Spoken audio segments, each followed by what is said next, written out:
morning everyone and happy Easter. It's Easter Sunday here and I'm going to watch the Easter Parade later today, even though I'm actually in the middle of another musical at the moment, so it's going to be a bit of a film marathon, but that's what I'm here for. I am actually off tomorrow as well, so it's a 3-day weekend, which is perfect. We went to see the cherry blossom trees yesterday and they were absolutely gorgeous. I'm going to insert a little clip of them here just to show you, but that was really pretty. We actually went to, I had to book last month, yeah I think so, that was in March. I had to book a slot to see them. There's a park near Paris which it's called So. It's a town near Paris which is really pretty actually, and they've got a huge park, and they kind of brought together, I want to say about 20 or so cherry blossom trees in the same space to celebrate Naomi, which is the, as understanding, the flowering of the cherry blossom tree, of the cherry blossom trees. So that was really pretty. We went yesterday and we took a lot of pictures. There were also people there picnicking, that sort of thing, and the fact that you had to book a slot first meant that it was really crowded, and it's a place which is really known for being overcrowded every single year, and it's the first time to actually put this reservation system in place, which I think is a really good idea actually, to do some crowd control. So that was really great. I did that yesterday. Also March, which I'm going to talk about today, was really busy for me. 2 reasons. First, as you might know, I love running, and I used to run every day for about 6 years or so. I ran every day, and I moved to Paris to move in with my boyfriend, and I kind of stopped running for a long time, for years, and then I picked it back up again on the treadmill at the gym, which is safest for me in Paris. It's not a really safe place to run. It's not a really safe town, I suppose, to run in when you're a girl alone. So I just prefer running on a treadmill. It's fine. However, I've been running about twice a week, just at the weekends, ever since I picked it back up. So I wanted to pick up the pace just a little bit and try running a bit more, because I really do crave running most days. I never go when I'm not in the mood. It's pure pleasure for me. I have no idea when my time is. I'm not even doing this for races or anything. It's just pure pleasure, just for myself. And I wanted to run a bit more, so I went a bit more often in March actually. I tried going just about every day after work, so going there, running, which takes me about an hour or so. I run for about an hour when I go. I run for the duration of an episode, as you know, and coming back home, showering, it would take me about an hour and a half total. And that was an hour and a half from my evening, so taken off my evening and my evenings actually, because I did that a number of times. I loved the running process. I loved my time at the gym, but it was too much. It was actually too often. It was too long for the evenings and during the week. So the reason why I run at the weekend is that I have plenty of free time at the weekend, but the evenings are quite busy. So being away for an hour and a half, or just being unavailable really for an hour and a half, meant that I had very little time to myself in March, which actually explains my stats in terms of reading, because I read a bit less actually, because I had less time to read, and that really affected me. I was so sad, and I had to cut back on my running really, because it just didn't work for me during the week. I don't know how people exercise during the week after work. Honestly, I need my reading time. I need several hours of reading time during the week. So what I usually do is that I come home at 6 p.m. on a usual day. So I come home at 6 p.m. I shower, I eat for about an hour and just watch a video or something. Usually catch up on YouTube videos, and then at about 7 o'clock I start reading, and I read until 9, and then I have an hour to either watch an episode of a TV show or watch part of a movie, and then I go to bed at 10. That's my routine every single weekday. And as you can see, just running just impacted that so much. So I would go home, I would arrive home at around 6 p.m. I would go for a run. I would come home at around 7:45 or so, and I wouldn't have even an hour to read really. So that wasn't ideal for me, so I had to cut back on that, unfortunately. Another thing which happened in March actually is that I've been taking waltz classes since October of this year, since the beginning of the school year. It's once a fortnight, and my goal is to participate in balls, and it's been a goal of mine since the beginning of the year. It's been a goal of mine for years, honestly, but I was very much too shy to join, so I joined this year only, and I've been taking classes fortnightly. I haven't missed a single class. The highlight of my life at the moment. I love it so much. I love waltzing. I could do a whole video about this actually. But I love it so much. I want to take as many classes as possible, and March was actually really packed with them. So I had a class every single week, and the calendar just worked out this way. And I also participated in my first small ball, so not a full-scale ball but a mini ball. The dress code was pink. I'm going to insert a picture of me in my pink dress here. It's not a ball gown, it's a regular dress that I own, that I've worn actually on this channel. But the dress code was pink. That was my pink dress. So I went, I wore gloves. It was great. However, there were about 15 or so waltzes being played, and I'm a beginner. I mean, I started in October, so it's my first year. I'm very much a beginner, even though I've been taking fortnightly classes. I consider myself very much a beginner. But still, I had some classes, so I thought I would do okay. I would at least be able to follow.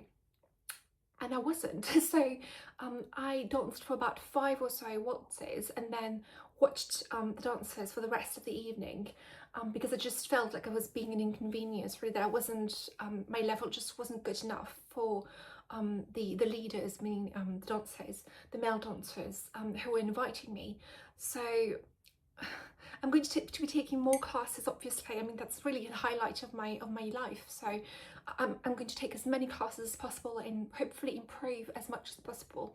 And my goal really is to participate in as many full-scale balls as possible. They are expensive.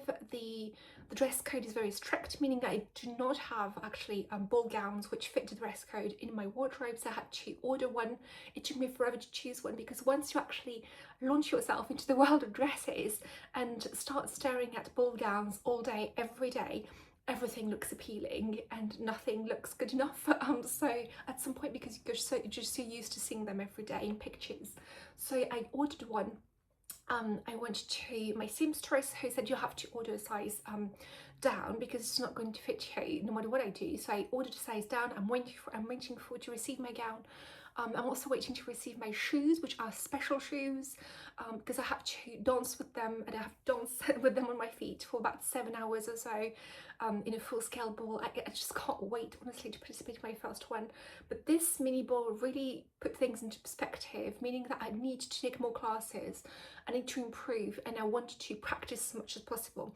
So practice is very intimidating, because you are not, again, I'm not at the level that other people were at, really. There were very few beginners. I could recognize a couple of beginners like me there. So there are very few beginners who actually dare go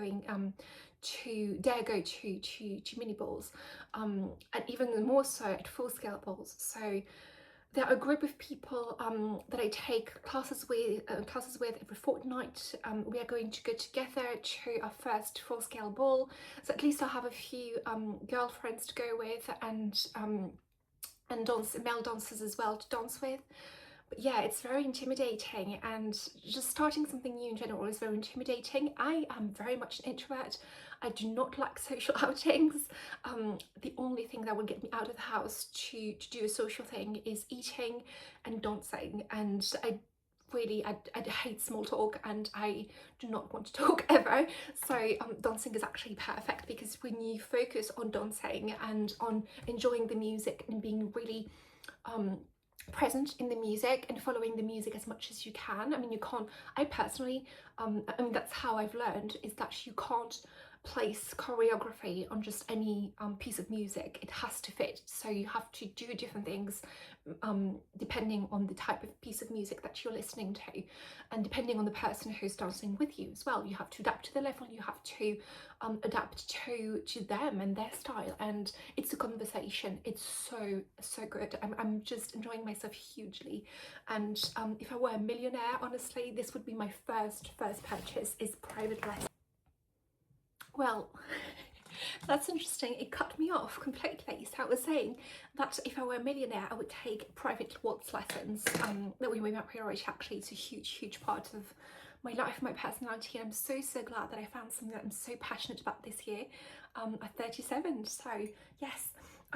I also took quadrille classes. I don't know if I told you, that actually cut me off, so I don't know what part made it in, but I took a quadrille class in March as well, so March was very busy. However, I was able to transition. I was able to read 19 books in March, and it took 7 pages of notes. Janice Tanya from Janice Tanya Books actually filmed a video recently about a booktube tag, her booktube habits, what she does in booktube and how she does it. And I thought it was a very interesting tag actually. I don't think I'm anything special, but I do like to take a lot of notes because this is kind of my last chance, but not kind of, this is my last chance to talk about these books ever, unless I actually reread them, which probably wouldn't be for a number of years. You are my only reading friends. I never talk about books in real life. Nobody around me is a reader. And so this is my last chance really to talk about these books in detail and tell you all about them. So I'm just so happy to have this time with you and to make it special, hopefully. So lapsin souchong. I've got my tea, I've got my water, I've got my tissues, so it's all good. Okay, so I read 19 books in March. Let's go. So first of all, in historical romance, I was able to read quite a few books in historical romance. My goal, my priority is always Georgette. I want to read all of her canon, and I've been discovering all of her books one by one. This is my first time reading them all, apart from a couple which I read years before, and this year really is truly my Georgette year. This is my theme this year. She's my author this year. So I read False Colours by Georgette, and I'm going to read you my review on Goodreads actually, which is going to be which is going to be perfect, I think, to sum up this book, which is kind of an unusual book. What a hidden gem of the higher canon. Nobody talks about this book, but it was absolutely perfect, and I'm so happy. I hugged my Kindle when I was done. I didn't want to let go. Kit spent time in the diplomatic service in Vienna and is now visiting his mother, Lady Denville, in the middle of a crisis. She has acquired gambling debts, and Kit's twin, Evelyn, concocted a scheme to wed the lovely Christie, who's fully aware of this and needs marriage for her own reasons, for money to save the family. Only Evelyn has disappeared. No matter, Kit volunteers to impersonate his twin for the duration of a dinner with the in-laws. Only nothing goes to plan. So the premise of this is absolutely bonkers. It's pure Georgette, which is an impersonation story of a twin who's coming back from the diplomatic service and whose mother, with whom he has a really special relationship, asks something very unusual. To secure money, he has to impersonate his brother and pretend to be in love with his brother's betrothed. The premise alone is wonderful, but this is not a hare's typical historical romance. Kit and Christie are happy with each other pretty much straight away, and there's no conflict here. This is a family story. I loved all the characters in this, who obviously take huge delight in each other's company.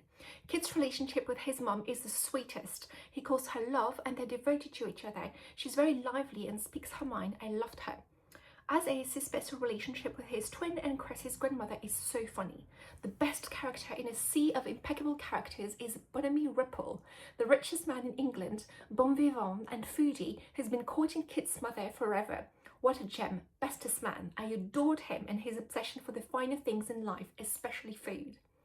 The action hinges on the whereabouts of Evelyn and how to settle Denville's gambling debts and access Evelyn's principal, his inheritance tied up in trust, amidst a string of dinners, naps and country pursuit. The love everyone has for each other in this moved me so much. They're all always making sure everyone else is comfortable and solve others' problems before their own. I love Georgette so much. So this was absolutely wonderful. I actually read this when I was doing, I actually jumped into a reading, what is it called?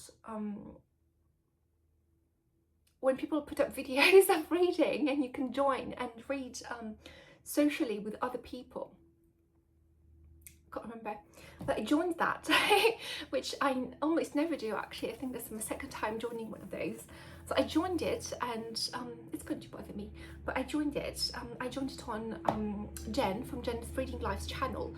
I joined one of her reading time together, social reading time together on her channel that she hosted, and I was actually reading False Colours at the time, so I just put in chat all of the quotes which were coming up in False Colours, just to make people understand just what I was laughing so much and make people want to read the book as well.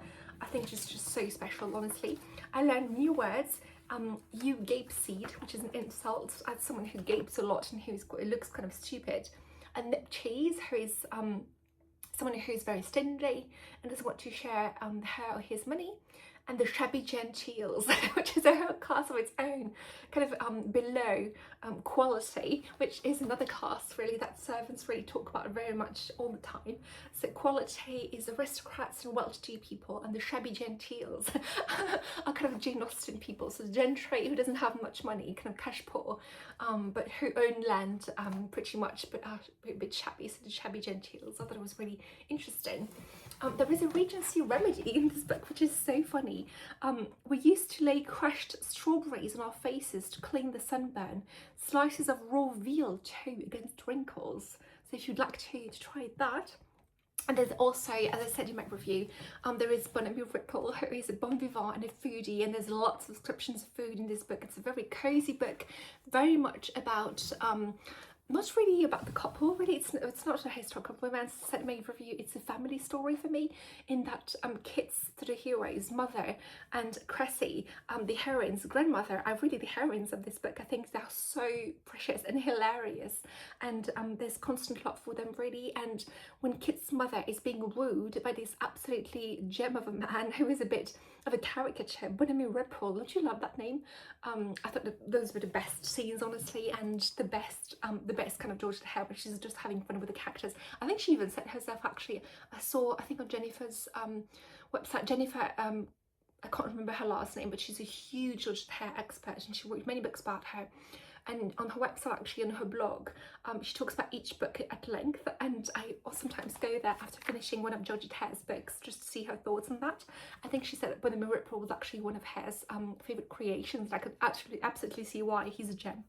Anyway, there are great descriptions of food. I give you two. This malevolent speech did not go well, nor did the Dowager's mood grow more propitious until the party went into dinner, when she became very much more mellow. For this her host had Mr. Dawlish to thank. Mr. Dawlish is her cook.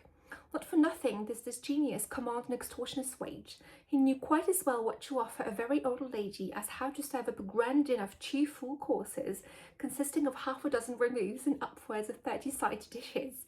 The Dowager, revived by a soup made with fresh peas, allowed herself to be persuaded to try a morsel of turbot, followed this up with several morsels of a delicate fawn, roasted whole, and served with a chevreuil sauce, and ended her repast with a dish of asparagus, cut and delivered by the kitchen gardener a bare 10 minutes before Dawlish was ready to cook it. This was so succulent that she was moved to compliment Kit on his cook. And a dinner party.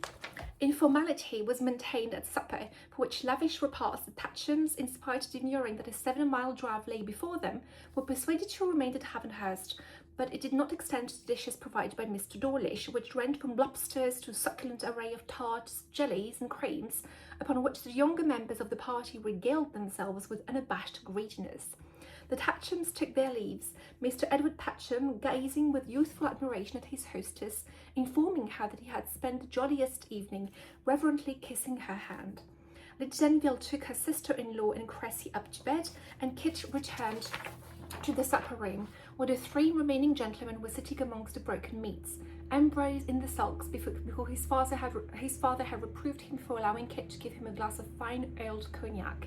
Cosmo delivering himself of a monologue addressed to Sir Bonamy, and Sir Bonamy savouring the bouquet of his brandy and nodding occasionally from the amiable wish to lead Cosmo into believing that he was attending to him. He turned his little round eyes towards Kit and said, "Excellent supper, very agreeable evening." So yeah, 5 stars. Great book, great cozy book. One of Georgette Hare's best, I think. I read 2 other of her books, which are very different actually from False Colours. The Talisman Ring, which is really an adventure novel. in that a girl who's called Stacy is actually asked by her grandfather, who rescued her from France and the terrors of France, actually, to marry Tristram, who is one of the family. She finds him so boring that she escapes and tries to find Ludovic, who is a smuggler, and her cousin. She finds him, and chaos really ensues when they and secondary characters as well try to retrieve, I suppose, a talisman ring which is supposed to clear Ludovic's name and bring him good luck. So he's a smuggler, he's kind of hiding from the law, and this talisman ring is supposed to bring him good luck. As you can probably tell from this description, this is very much an adventure novel, not so much a historical romance at all.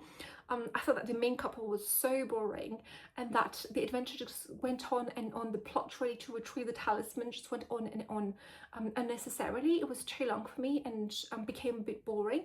Even though the secondary characters actually are the main attraction here, I think that Sarah and Tristram are very much the main couple of the story here, even though they are secondary characters. Not 5 stars.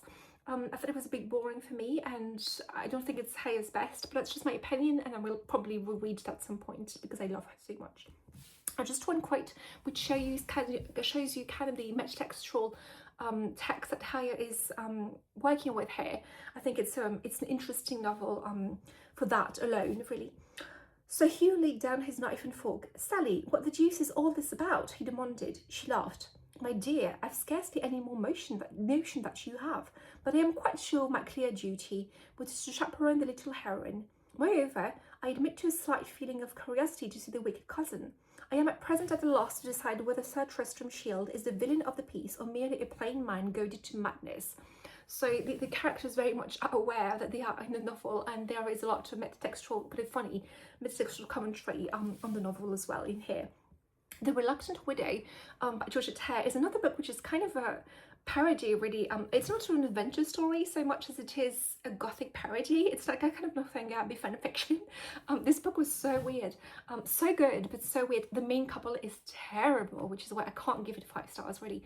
But the heroine of this book actually is she's fallen on hard times. I can't remember her name, but she's fallen on hard times, and she has got to become a governess. So she takes a carriage to go find her governor's post, but she takes the wrong carriage actually, and the carriage brings her to a man in an estate who kind of forces her to marry his cousin.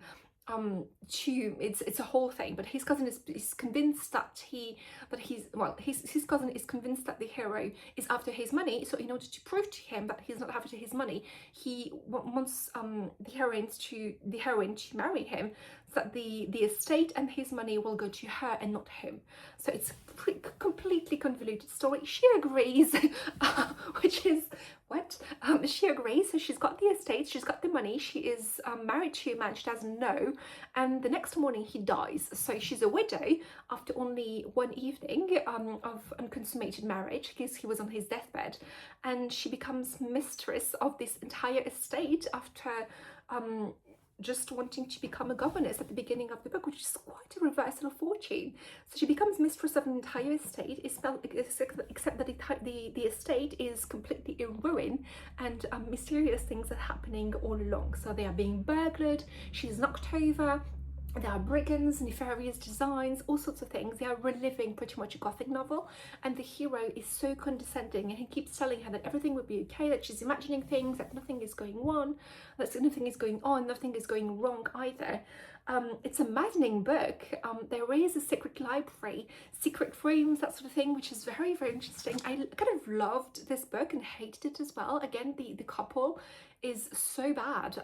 He kind of forces himself on her, not assault, but he pretty much just forces her to like him back, and so it's a terrible, I think, romance novel, but it's an interesting novel on its own. I love the premise. And I love the first 2 chapters. I thought it was a rollicking ride, honestly.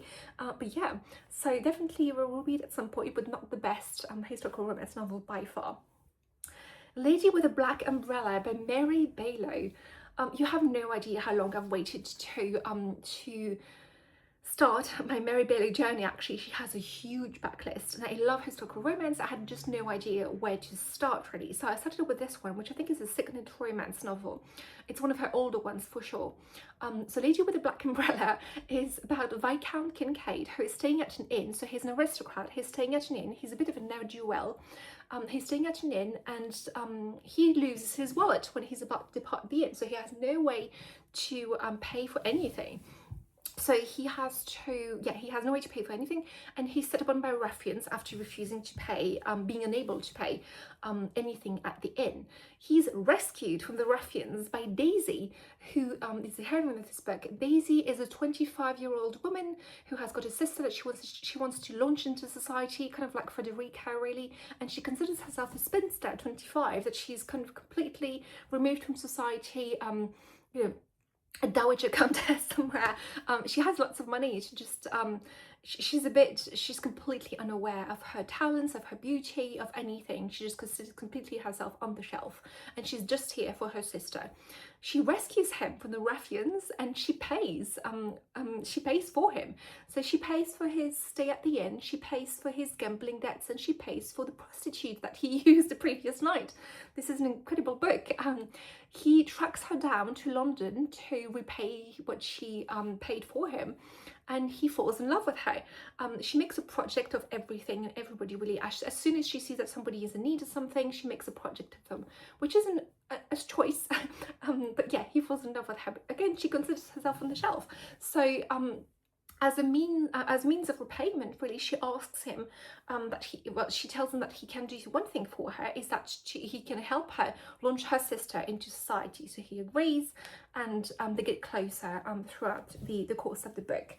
So I wanted to give you two quotes here, which I thought was interesting, and that it shows the social conscience in historical romance, which is a bit unusual. I haven't seen that very much in historical romance. I thought that was interesting. The poor are not just those without money, you know. They are those who have had no chance of acquiring any of life's riches: good homes, loving parents, exposure to nature and gentle living, knowledge of the beauties of life. And a quote which I thought was interesting for the Bennet in the book, actually, in their special relationship, I suppose. Fancy a gentleman being strong enough to carry her all the way upstairs and still have breath left at the end of it to bully her. Which I thought was a hilarious quote, and shows you a bit the relationship between the hero and the heroine. Okay, in Jane Austen, which is a whole category this month, actually, because I read two books around her, I read The Other Bennet Sister by Janice Hadlow. So I read and was obsessed and was consumed by The Other Bennet Sister by Janice Hadlow. Like the whole world, really. I watched The Other Bennet Sister on the BBC, which is a new adaptation of this book by Janice Hadlow. I had never read the book, so I started with, I think the first five. The first 5 episodes were released, and you had to wait for the other 5. So in between, I actually read the book because I was so obsessed with the episodes. The Other Bennet Sister focuses on Mary Bennet, who is very much not the focus of Pride and Prejudice at all. She is the 5th sister, and she's not the focus of the novel at all. We see her through Lizzie, and it's very much Lizzie and Jane's story. However, this one focuses on her throughout the events of Pride and Prejudice, so we see the events through her eyes and how they affected her, which is interesting. But I think personally where it really picks up and just becomes a thing of its own is when this is not really a spoiler, but at some point Mr. Bennet dies and Mary is left alone in the world with all of her sisters married after the events of Pride and Prejudice, and alone with her mother who doesn't love her. And that's when her own special story, her own life really starts to take a turn of its own, because we don't know what's going to happen next. And in a way, it's Pride and Prejudice fan fiction, because it does take the events of Pride and Prejudice and imagines what happens next. But it's so much more than that. It is very much Mary's story, and Mary is a completely different heroine from what most of us are used to.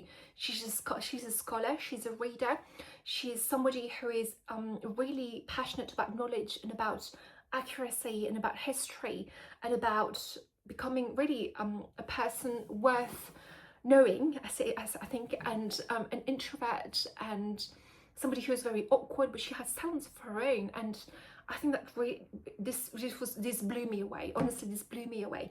So the adaptation blew me away. I was so looking forward to the rest of the episodes, and the writing of the book blew me away as well.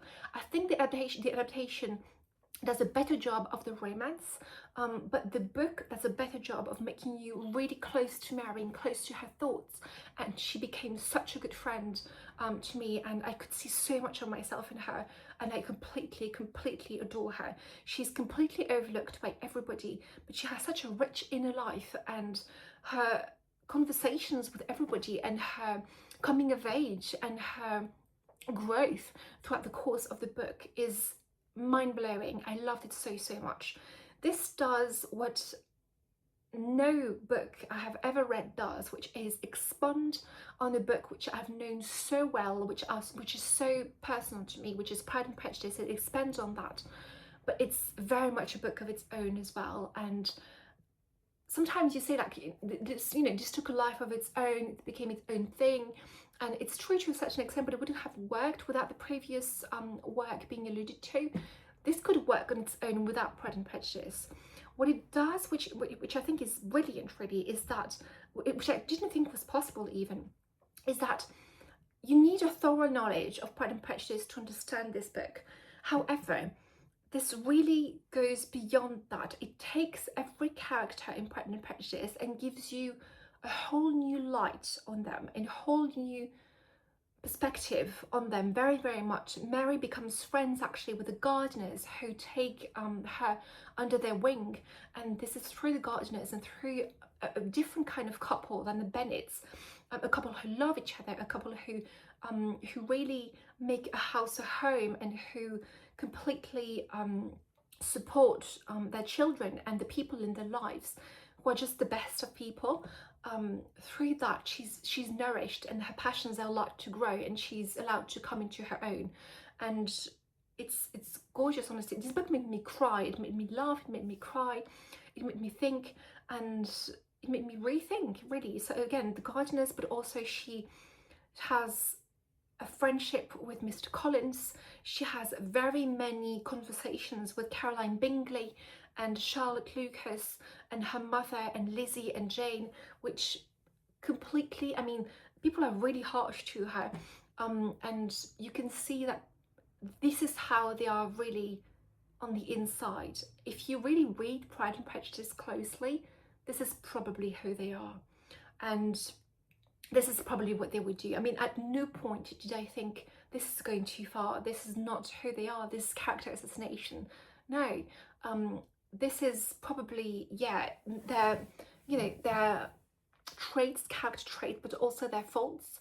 And Mary is not perfect by any means, and this is not saying that really at all, but there are things which you can see as an introvert, which people cannot see with their eyes, really, but can feel.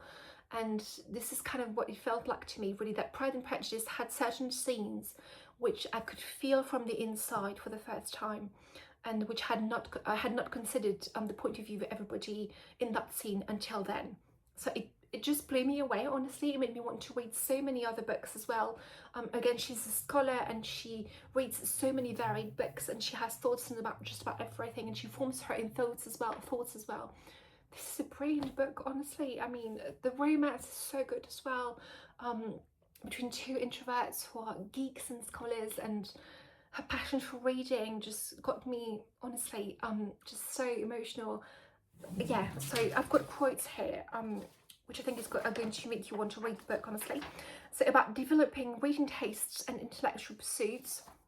When she felt too tired to sit any longer at the keyboard, it was Mary's custom to retreat to her bedroom and read. There she had a small bookcase in which stood a dozen or so books which belonged to her. They were so familiar that she could recite whole passages from them by heart. Nevertheless, it pleased her to open them and look again at the well-remembered words. She could not recall a time when reading had not been both a comfort and a refuge. Indeed, she sometimes thought she remembered the moment when the great joy of literacy had come upon her.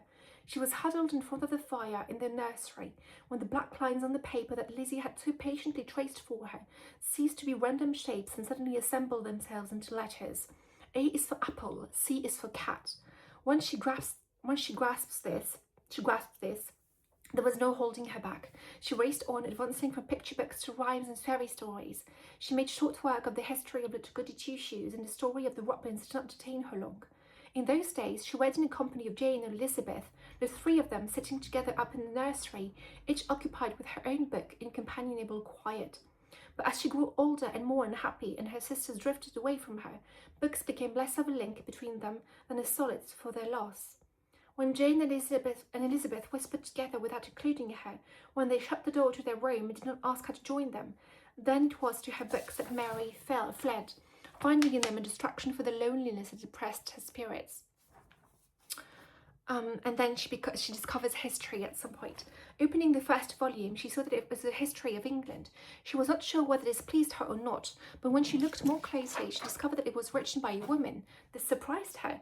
She knew that women produced books for children, that they also wrote novels, but she had not supposed they were ever the authors of serious works of history. She was intrigued and walked over to her little writing desk, where she cleared a space and propped up the book in front of her. She would give Mrs. Catherine Macaulay a chance to engage her.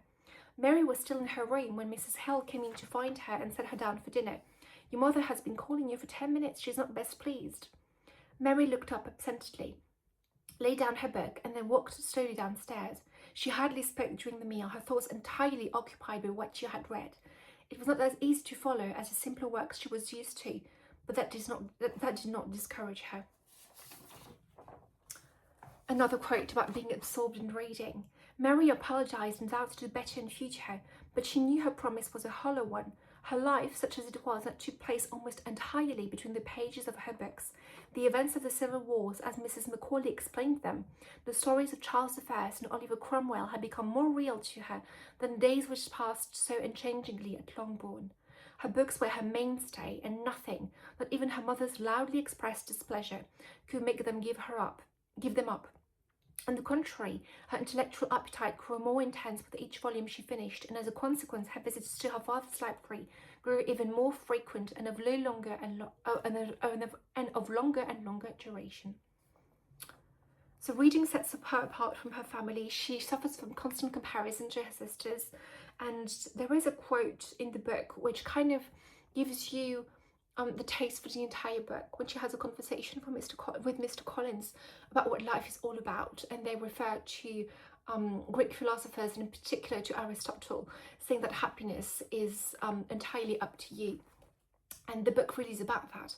And this is so, honestly, I have so much to say, honestly. But yeah, this just was absolutely wonderful.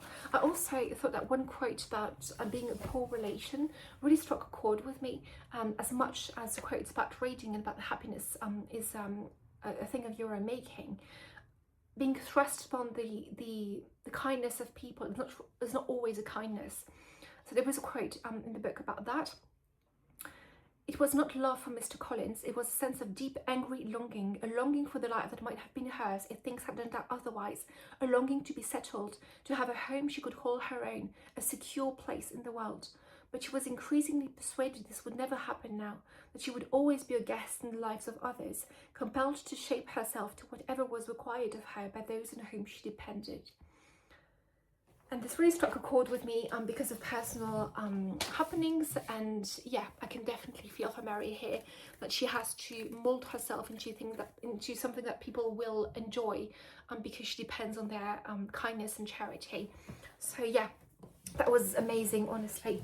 I also reread, following that, of course, Pride and Prejudice, and I've got so many quotes here, which are kind of not really quotes, but more of thoughts that I had on the book, which I never had before, actually. So that was my first time thinking those things about the book, probably because I had read the other Bennet sisters just before, but it stood out to me, really. About Mr. and Mrs. Bennet, I certainly have had my share of beauty, but I do not pretend to be anything extraordinary now.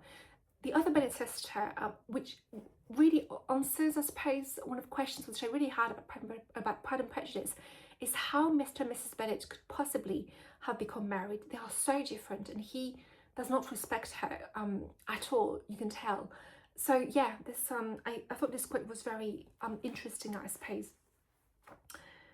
the fact that he might have fallen for her beauty only. Also, true elegance is Bingley.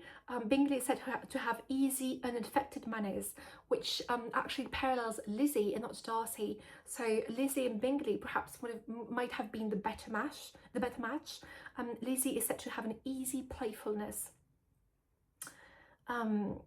Sir Williams and Lady Lucas are visiting Bingley, but Mrs. Bennet can't go if Mr. Bennet doesn't go first. I think this is because the Lucases are presented, well, Miss Lucas was presented at court, and that if the Bennets really are the first family in their neighbourhood, the Lucases really, because of rank, are probably the first family before them now, and that's new to her. That's new to Mrs. Bennet.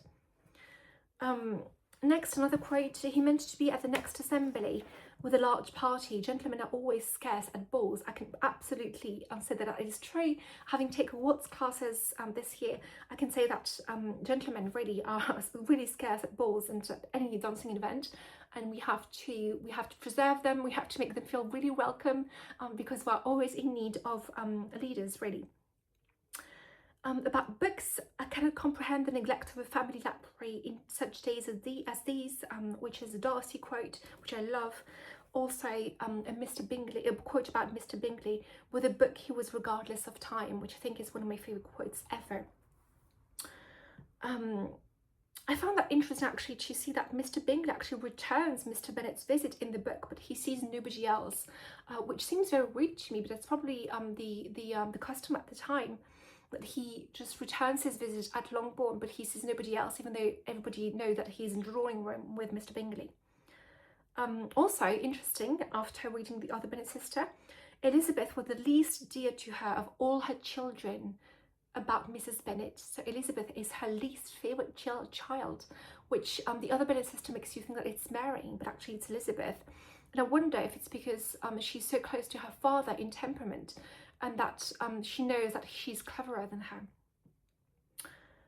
About Jane, to take the good of everybody's character and make it still better and say nothing of the bad belongs to her and her alone.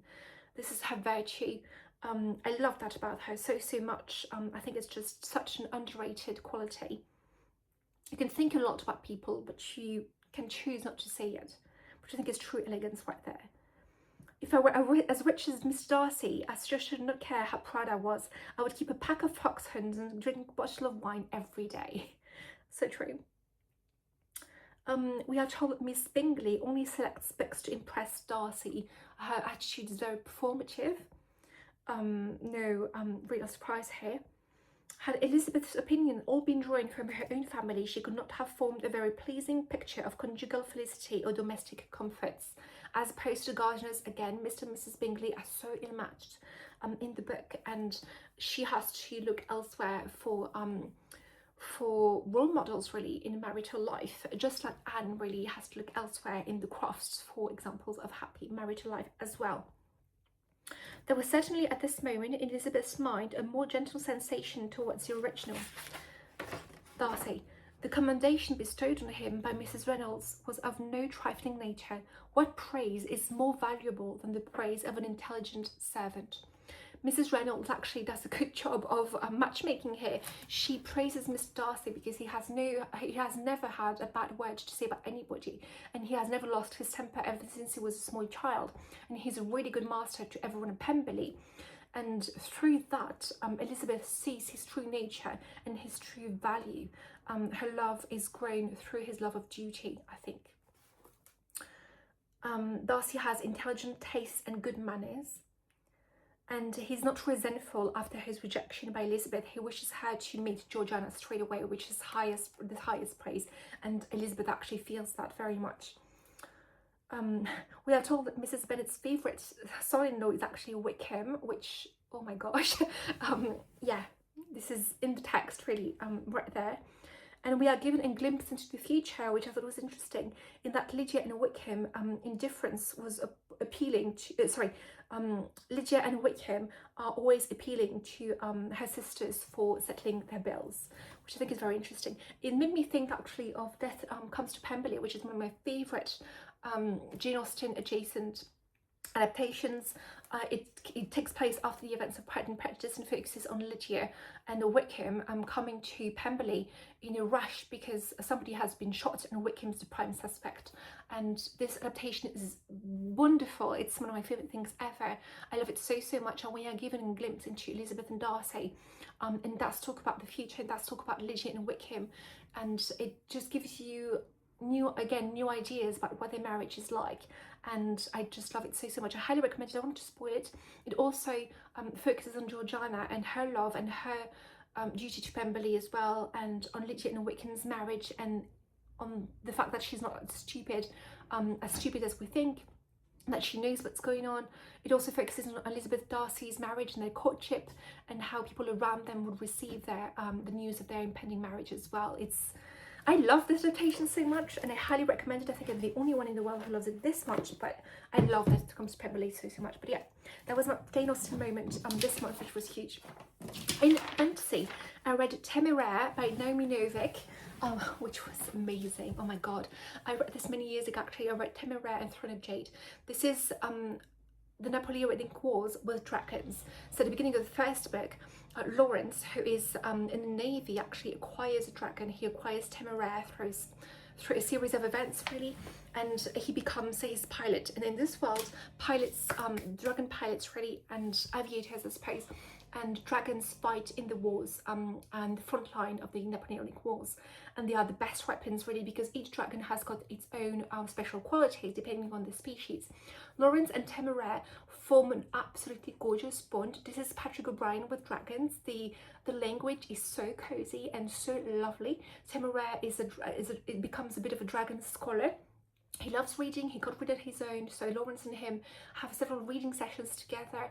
Their love for each other and their bond and their friendship is the dearest part of this book, of these books, I should say. It's a series, and I love the first two books so much.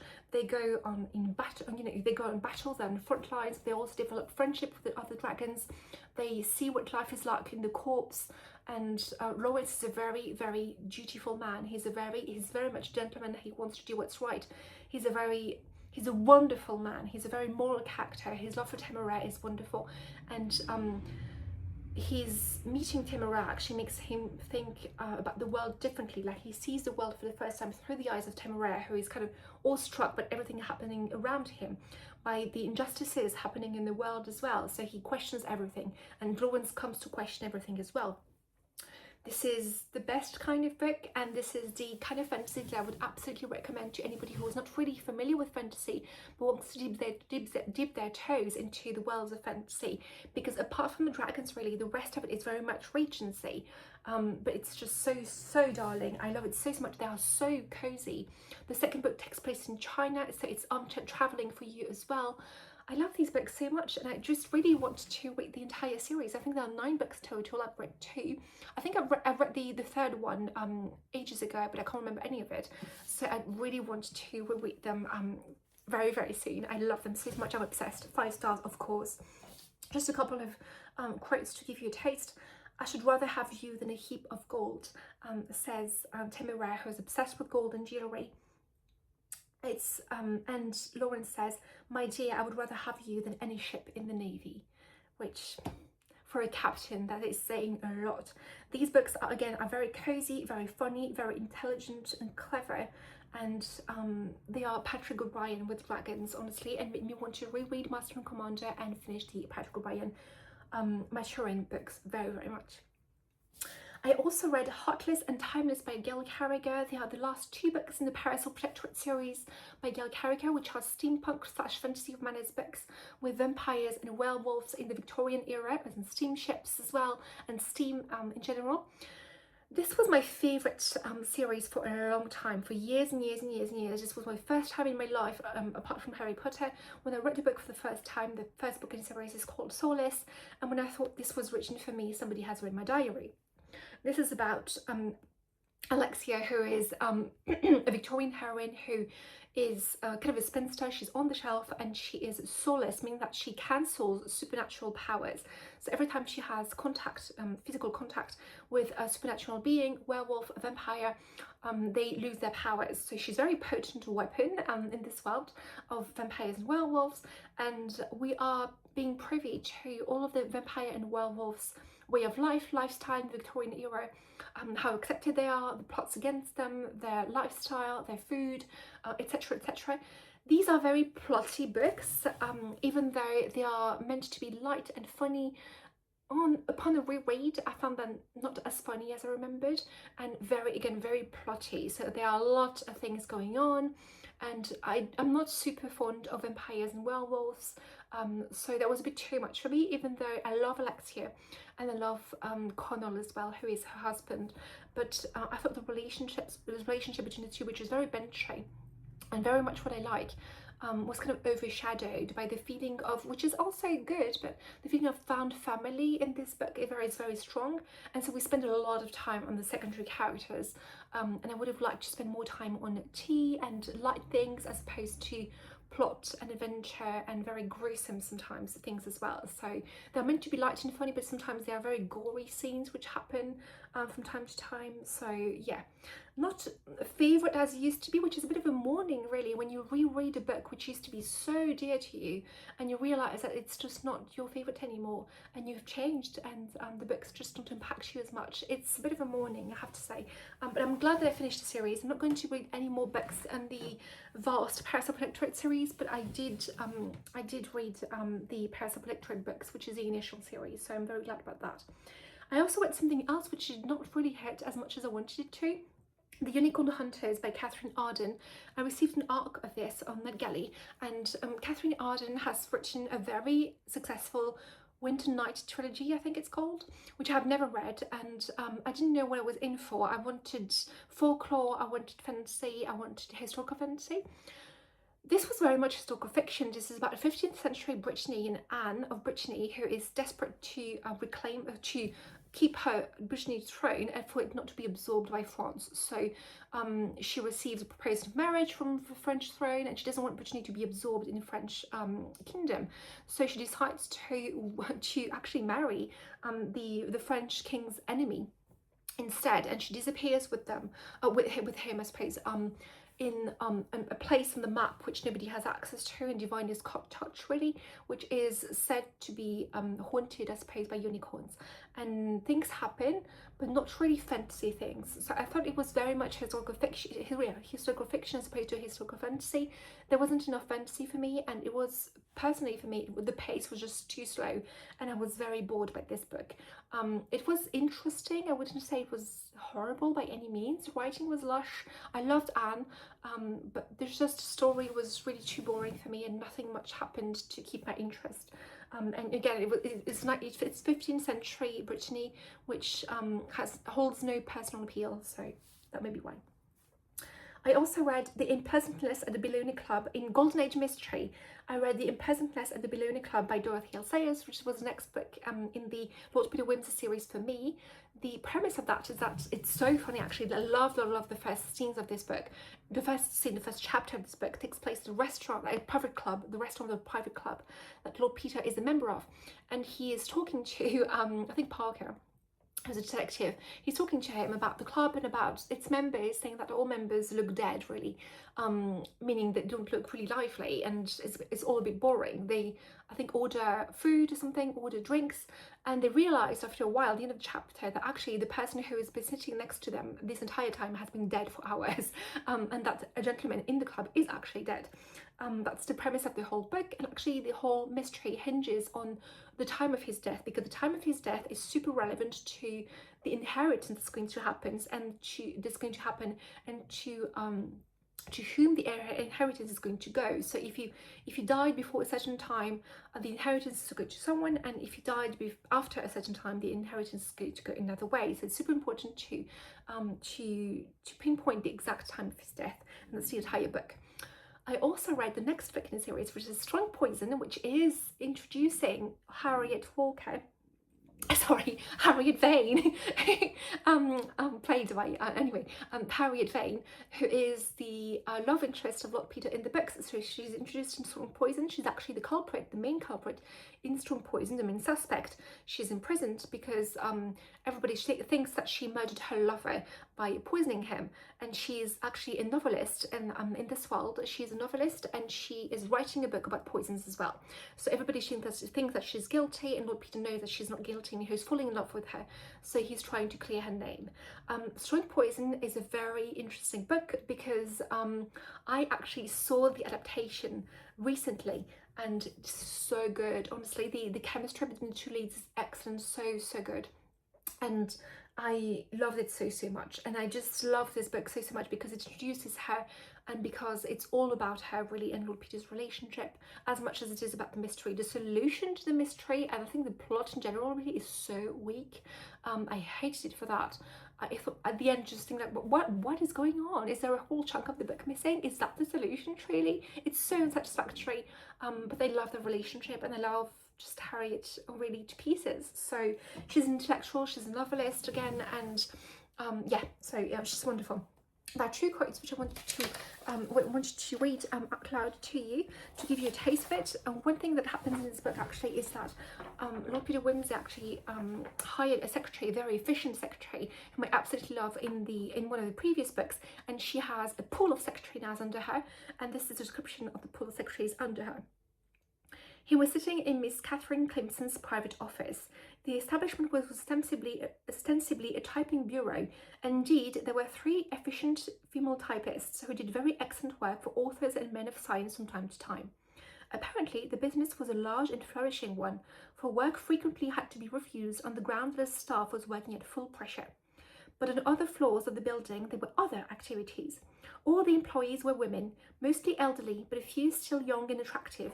And if the private register in a steel safe had been consulted, it would have been seen that all these women were of the class unkindly known as superfluous.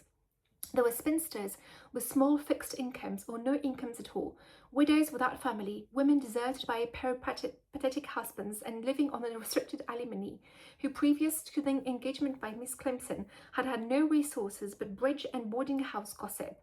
There were retired and disappointed school teachers, out of work actresses, courageous people who had failed with hat shops and tea parlours, and even a few bright young things for whom the cocktail party and the nightclub had grown boring. These women seemed to spend most of their time in answering advertisements. Unmarried gentlemen who desired to meet ladies possessed of competences with a view to matrimony, sprightly sexagenarians who wanted housekeepers for remote country districts, ingenious gentlemen with financial schemes on the lookout for capital, literary gentlemen anxious for female collaborators, plausible gentlemen about to engage talent for productions in the provinces, benevolent gentlemen who could tell people how to make money in their spare time. Gentlemen such as these were very liable to receive applications for members of Miss Clemson's staff. It may have been coincidence that these gentlemen so very often had the misfortune to appear shortly afterwards before the magistrate on charges of fraud, blackmail, or attempted procuration, but it is a fact that Miss Clemson's office boasted a private telephone line to Scotland Yard, and that few of her ladies were quite so protected as they appeared. It is also a fact that the money which paid for the rent and upkeep of the premises might, by zealous inquirers, have been traced to Lord Peter Wimsey's banking account. His lordship was somewhat reticent about this venture of his, but occasionally, when closeted with Chief Inspector Parker and other intimate friends, referred to it as my cattery. And a quote about Lord Peter's eccentricity. Do you know how to pick a lock? Not in the least, I'm afraid. I often wonder what we go to school for. I read Cards on the Table by Agatha Christie, which is one of my favourite books by her in the Poirot canon. This was a reread, of course, and I love this book so much. If you play bridge, if you know how to play bridge, or if you can look up the rules of bridge for just 5 seconds, you're going to enjoy this book so much more. The premise of this book, which is so good, is that Mr. Shaitana is a collector of murderers. So he goes around the world, and he's a very rich man. He goes around the world and collects murderers. So he's fascinated by them, he collects them. One day he meets Poirot and tells him to come to a dinner party where there are going to be so many people in his collection. Poirot comes, and during the bridge party, Mr. Shatana is murdered. The problem is the room is full of murderers, but nobody knows what they've done in the past, nobody knows what crime they've committed, and nobody knows who killed him. Enter Miss Redney Oliver, who is absolutely one of my favourite characters in the Christie canon ever. She's a novelist and she's pretty much a Christie insert. She's wonderful, she's so sharp and witty. Enter Inspector Bundle. Inspector, what is it called? He's in Cards on the Table, he's in Secret of Chimneys, he's in Seven Dials Mystery. Got to remember, I haven't read any of the other books that he's in, so one of the inspectors who's very famous in the Christie canon. And yeah, so they decide to team up, kind of pretty much, and decide to go through the investigation. Each has her own method, and each is going to investigate using his or her own method. And this leads to very amusing stories as well. And the fact that they've all the suspects have kind of killed, have committed a crime before is very interesting, because you kind of investigating two crimes really, Mr. Shatana's death and their crime previously, and it's just very good. I love Mrs. Lorimer in this. She's a secondary character, she's one of the suspects, and I love her to pieces. She's one of those very efficient women. She's a wonder at bridge, and it made me want to play cards so well and be an expert at bridge as well, because she's just so passionate about it. And I love this book so much, because I think the mystery is just so strong, the investigation is so strong, the characters are so strong, and the conclusion is excellent as well. And I love the fact that it's not just Poirot investigating, it's three different people with very different methods. That sort of was very good. In historical mystery, I'd read Death in a Scottish Tower by Lydia Travers, which was, I think, an arc from Gail as well. This takes place in the 1920s. It may be, yeah, I think it's 1920s, and it's about the main character, who is called Poppy, who actually has got a scholarship that's going to go to her to her alma mater, which is Glasgow University. And when she goes there to present her scholarship, I think she realised that someone was actually pushed from a tower, has just fallen from a tower. And this is actually something that happened 18 years previously, when 4 Marys were actually the target of a murder as well, which happened in very similar circumstances. So she tries to investigate that, and she becomes very close to the 4 Marys and what happened in the past as a cold case. This was okay. This didn't have as much historical detail as I would have liked, which is a shame, because actually academic settings in historical mysteries is one of my catnip subgenres. So I would have loved it really had more historical mystery details, historical details, I suppose at its core. I would have liked it more. There was a tea room, which I thought was very well depicted in this, which I wanted to just give you a quote. The Willow tea rooms, it had once been famous, a symbol of independence for women. Tea rooms as a symbol of independence for women. A high ceiling made the room wonderfully bright. The restaurant, in cream and black with decorative plaster and glasswork, was just as tasteful as Poppy remembered from her student days. She looked up at the mezzanine floor and admired its purple painted walls. There were other rooms too in this wonderful building, she knew, but she contented herself with taking one of the high-backed Art Nouveau chairs in the ground floor restaurant. Blue willow patterned china was set on each table, and a little brass handbell to summon a waitress. It was all perfectly charming, she thought, and began to peruse the menu. I read Murder on the Rocks by T.E. Kinsey, which was excellent. This was a historical mystery set in the 1930s and part of the Lady Hardcastle mystery series. You don't need to read them in order, although they do reference other books in the series as well, so if you don't want to be spoiled at all, I suggest reading them in order. This one was about a gentleman, a millionaire actually, a rich millionaire, who invites a number of guests to his country Scottish retreat, which is an island, kind of really a remote island in Scottish Highlands, and he invites them all, including Lady Hardcastle and Flo, and give them a tour of the place. It's going to be a retreat far away. It's going to be a B&B, and he wants their honest feedback. So it gives them a really thorough tour of the place, which leads to many wonderful descriptions of rooms and places and decor and accessories and objects and all sorts of things about history. It was wonderful, very lush with detail, all that I love. And mystery happens really. The guests are very interesting as well. There is Clarice, who was my favourite actually. She's one of the secondary characters, one of the suspects. She's a blind artist actually. She plays the piano wonderfully. She's a wonderful pianist, and she's blind. And her way of seeing the world, her way of apprehending the world was just very interesting, and I loved her so much, and her passion for music as well was just so, it really moved me. Yeah, so they arrived at country house and things happen, but again, what I love the most about this series actually is that it's very humorous, so it's very funny. Each book is full of banter and very funny lines, especially between Lady Hardcastle and her maid, but also it's very detailed. So these two things together, it really make a historical mystery for me. Like, the mystery has to be strong, it has to be very immersive, and it has to be funny. So it's got everything I want. 5 stars by far. 2 quotes here to show the humour. "And welcome to you, my dear Miss Armstrong. Or do we know each other well enough now for me to call you Florence?" "Whatever makes you more comfortable," I replied. "As my mother always said, you can call me anything you like, as long as you can call me early for my dinner." And the banter between Lady Hardcastle and her maid. "Just a moment," I called as I struggled to finish buttoning my evening dress. "Are you indecent?" It was Lady Hardcastle. "Positively vulgar most of the time, but I'm fully dressed, if that's what you mean. Just come in, for goodness sake." The door opened and a familiar grinning face peered round it. "My, don't you clean up well? I'm a vision. Just get in and close the door before someone sees me." She did as she was asked.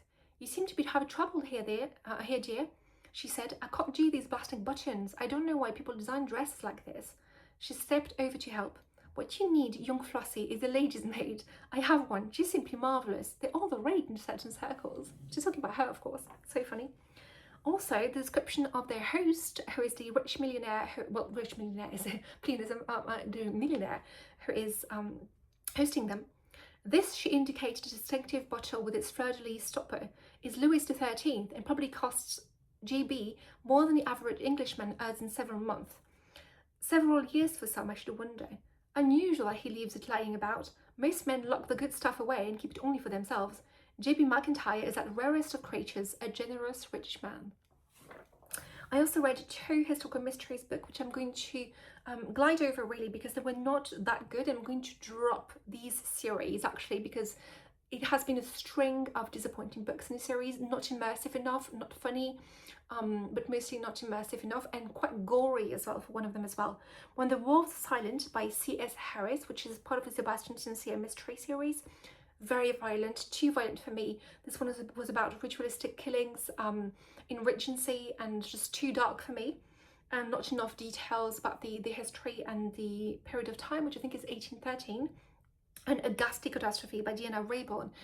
This is part of the Veronica Speedwell series, which used to be one of my favourites as well. Again, a period of mourning. Because I'm going to drop this series actually, I'm not going to continue. It just doesn't have enough historical details for me. I grew bored of the main couple. It doesn't have any overarching plot that I can think of, and I just think it's just very samey. So I'm not going to spend more time on these series, unfortunately. They were good while they lasted, and I was happy with what I read, but not enough to go on. There are so many other series I would like to try, and these are just not good enough for me, I suppose. The Lady Hardcastle mystery series I'm definitely going to continue because it's just so good again. And last but certainly not least, I read Churchill Walking with Destiny by Andrew Roberts, which is a biography of Churchill. I believe it's 800 pages long, between 600 and 800, I can't remember. This took me 3 months to read on audio, so to listen to an audio. The narrator on Audible is dreadful. He seems very bored with what he's reading. Fortunately, this did not deter me. This did not deter me from reading the book. It was absolutely wonderful. I have been really interested in Churchill for a long time, and I visited the Churchill War Rooms actually last year in London, which was so good. I vowed right there and then to read Churchill biography soon. So this is done. Andrew Roberts' Churchill Walking with Destiny follows Churchill from babyhood to death really, and he Well, I was expecting the Second World War chapters to be the most moving. They certainly were, and they were very interesting. Bizarrely enough, because I'm not interested in battle at all, they were just riveting. I was so moved by Churchill as a child and as a teen, and how estranged his parents were, really. They were so cold and so distant, had no interest in him at all. He would write wonderfully moving letters to his mother, who would not respond for a long time, and he just was neglected, really. So he grew up admiring his father so much, but his father was so distant, had no interest in him. His mother, Jenny Jerome, was a socialite and she was never home, and he grew up with a patriotic love for his country, and vowing to defend his country and vowing to defend London as well. He was an absolute gentleman. He was such a reader as well. There are so many books referenced in this biography that he was reading. Anthony Trollope was one of his favourites as well. He cried when things were sad. He laughed when things were happy. He had a passion for life and food, and a good life, I suppose, bon vivant as well, which did not deter him from being tough and strong and absolutely wonderful and focused when it needed, when the country needed it. I loved his romance with Clementine. I wish the book had spent more time on her. I want to read a biography of her next, of course. She was one of my favourites. And yeah, there was so much to say, but I felt so close to him, and his writing was incredible as well. I can't believe that he managed to do all of this in one life. I think was my first reaction, actually, upon closing the book, upon finishing it, that he was just such an accomplished writer and such a grand, such an avid reader. Like, he was reading all the time, and he read for pleasure as well as education. So he was a wonderful writer. He was an avid reader. He was a passionate politician who was completely on the wrong side of politics for most of his life, in that he was completely nobody agreed with him. Like, he was the Cassandra, really, of Parliament. So he would just say things and people would completely disagree with him, and never really he never had many followers. He was, most of the time, he was just on the side of people who didn't win anything. And the premiership just came to him through a course, you know, a series of events, really, which were completely by chance almost, and that's what he had wanted all of his life, and he rose to challenge completely. And just one word of caution though, the biography is very much a hagiography. The author is completely in love with Churchill, and in his eyes he could do no wrong. So every time Churchill does something which is, you know, could be questionable, the author rises to his defense immediately and excuses everything that he did or said, whether that's worth excusing or not. So just word of caution here, but it's a very good work, and absolutely, and it made me think that truly we cannot possibly it's very hard, actually, to think and to make a decision as to what we would have done in his shoes, because we didn't live through those times, and we honestly didn't live through those times, and the perception of those times, the perception of events at the time was just so completely different from what we are used to today, that it's very hard to again, to judge from an outsider's perspective and a future perspective with the benefit of hindsight. So just a wonderful work, honestly. I felt so close to him, and I felt like I was walking beside him through the entire biography. And I took many breaks, which is why it took me so long to read, because I just the battles and the war and the politics was just getting too much at some point. So I had to read something else and I had to come back to it. But I finished it, and I'm just so happy that I did. And I just came out of it with as much appreciation of him as I did before, but with I think a more personal understanding, which is what a good biography is all about, I think. So yeah, absolutely wonderful month of March, honestly, just so rich with different books and different perspectives and different things to think about. I hope you have a great month of April. I'm going to finish my musical. I'm going to read. I don't know if you can see, you can hear my stomach rumbling, but I'm so hungry. I'm going to eat. I'm going to read. And yeah, so I hope you have a fantastic month of April, and I will see you very soon. Bye.